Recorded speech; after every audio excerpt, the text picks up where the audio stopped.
दोस्तों ममता बनर्जी, जी हाँ, वेस्ट बंगाल की चीफ मिनिस्टर जो हैं, वो मोदी जी पर निशाना लगाने से बच रही हैं। उन पर निशाना नहीं लगा रही हैं, उन पर इल्ज़ाम नहीं लगा रही हैं। दोस्तों देश के अलग अलग हिस्सों में सीबीआई और इन्फोर्समेंट डायरेक्टर अपनी रेड्स कंडक्ट कर रहा है और दोषियों को पकड़ रहा है, करप्ट लोगों को पकड़ रहा है। उसके चलते ममता बनर्जी ने यह कहा कि इनके पीछे प्रधानमंत्री जी नहीं हैं। जी हाँ, ममता बनर्जी ये कह रही हैं कि इनके पीछे प्रधानमंत्री नहीं है। तो आइए जानने की कोशिश करते हैं ये पूरा गेम क्या है, ये क्या पूरा मामला है। शुरू करता हूं आज की इस वीडियो को। अगर आपने हमें सब्सक्राइब नहीं किया तो इस चैनल को सब्सक्राइब जरूर कर लीजिएगा। जैसा कि मैंने आपको बताया, सीबीआई और इन्फोर्समेंट डायरेक्टर अलग अलग लोकेशंस पर रेड कर रहा है। कोलकाता, वेस्ट बंगाल में भी उन्होंने कई जगह पर रेड की है और बंगाल के लॉ मिनिस्टर के घर पर भी उन्होंने रेड की है और कैश बरामद वो अलग अलग लोकेशन से कर रहे हैं। कहीं चिट फंड स्कैम के चलते, कहीं कोल स्कैम के चलते अलग अलग लोकेशंस पर सीबीआई और इन्फोर्समेंट डायरेक्टर यानी सेंट्रल एजेंसीज रेड कंडक्ट कर रही हैं। दोस्तों अब इतना कुछ होने के बाद भी ममता बनर्जी, जो मोदी जी को कई बार टारगेट करती थी, कई बार इल्ज़ाम सच्चे होते थे और कई बार झूठे होते थे।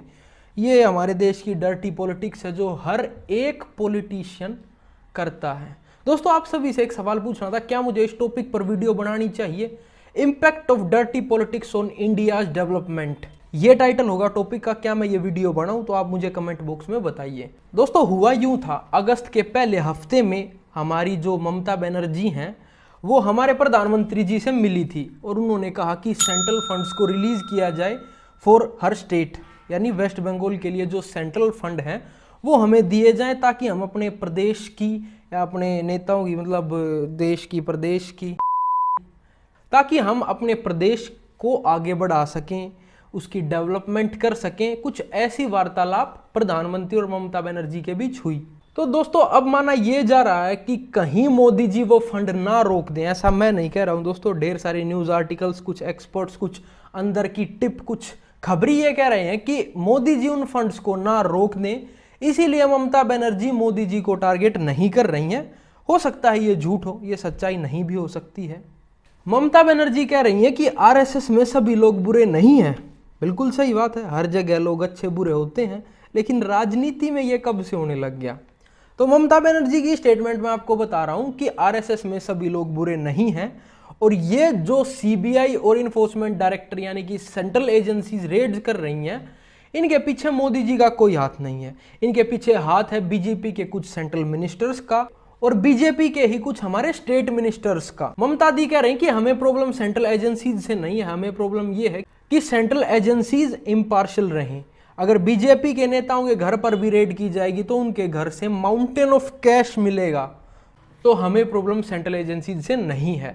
अब तृणमूल कांग्रेस के, टीएमसी के ही कुछ एमएलएज ये कह रहे हैं कि ये सेंट्रल एजेंसीज रेड करके एक डर का माहौल बनाना चाह रही हैं जो स्टेट्स रूलिंग पार्टीज हैं उनमें, चाहे वो दिल्ली हो, चाहे वो वेस्ट बंगाल हो। अब दोस्तों बात ये है, ये टीएमसी के एमएलए इतने क्यों फड़फड़ा रहे हैं? फड़फड़ा इसीलिए रहे हैं क्योंकि सेंट्रल एजेंसीज वेस्ट बंगाल में बुरी तरीके से रेड कर रही हैं, इनके हर एक घर को छान रही हैं। अब देखा जाए तो सही है, कुछ तो करप्ट लोग पकड़े जाएं। चलो ये भी मानते हैं कि बीजेपी में भी कुछ करप्ट लोग हैं, हर एक पार्टी में करप्ट लोग होते हैं, तो कुछ तो करप्ट लोग पकड़े जाएं, अच्छा ही है, इसमें कुछ गलत नहीं है। अगर बीजेपी ये काम कर भी रहे तो इसमें कुछ गलत नहीं है। इस टाइम पर बीजेपी रूल में है, उनके हाथ में पावर है, तो वो जो चाहे कर सकते हैं। ऐसा हमने कई बार देखा है, हालांकि लॉ में ऐसा नहीं है, लेकिन हमारे देश के सिस्टम में ऐसा कई बार हमने देखा है कि सत्ता जिसके हाथ में है वो जो चाहे कर सकता है। आज के लिए सिर्फ इतना ही। इस वीडियो का मोटिव किसी एक पार्टी, कम्युनिटी को टारगेट करना नहीं था। इस वीडियो का मोटिव आप लोगों को ज्ञान पहुंचाना, आप लोगों तक सारी बातें पहुंचाना। आज के लिए सिर्फ इतना ही। जल्दी मिलूंगा अगली किसी वीडियो के साथ। बाय बाय, टेक केयर, जय हिंद।